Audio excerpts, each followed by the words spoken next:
মূলত গ্রাম পঞ্চায়েতের ৬৫ আসন, এর মধ্যে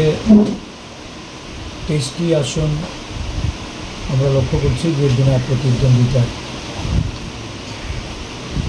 প্রতিদ্বন্দ্বিতা এর মূল কারণ হলো ভয়, সন্ত্রাস,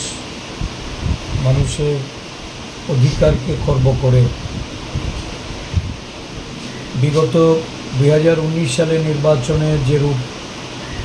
শাসক দলের ভূমিকা ছিল, ঠিক একই কায়দা এই নির্বাচনেও প্রতিদ্বন্দ্বিতা থেকে বিরোধী দল বা যারা প্রার্থী হতে ইচ্ছুক তাদেরকে বাধাদান করে প্রতিদ্বন্দ্বিতা করতে দেওয়া হয়, যেই কারণে বিনা প্রতিদ্বন্দ্বিতায় জয়ী। আসলে শাসক দল বোঝানোর চেষ্টা করছে যে বিরোধীরা নির্বাচনে লড়াই করার মতো শক্তি অর্জন করতে পারেনি, বা রাজ্যে বিজেপি দলের এত বেশি প্রভাব যে বিরোধীরা প্রার্থী খুঁজে পাচ্ছে না।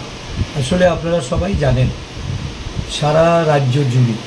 ৩৫টি ব্লকের নির্বাচনকে কেন্দ্র করে, এই গ্রাম পঞ্চায়েতের ত্রিস্তরীয় নির্বাচনকে কেন্দ্র করে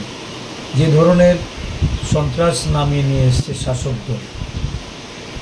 প্রার্থী মনোনয়ন জমা দিতে গেলে সেখানে আক্রান্ত হচ্ছে,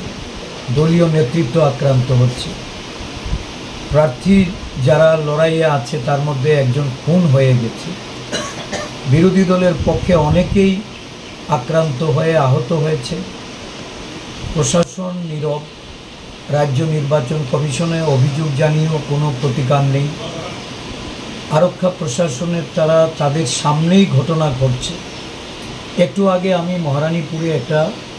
প্রার্থীর পক্ষে প্রচারের জন্য আমি গিয়েছিলাম, সেখান থেকে বেরিয়ে এসেছি, রাস্তায় এসে জানতে পারলাম যে আমাদের ওই মহারানীপুরের প্রার্থী একজন, ওনাকে আক্রমণের শিকার হয়েছেন।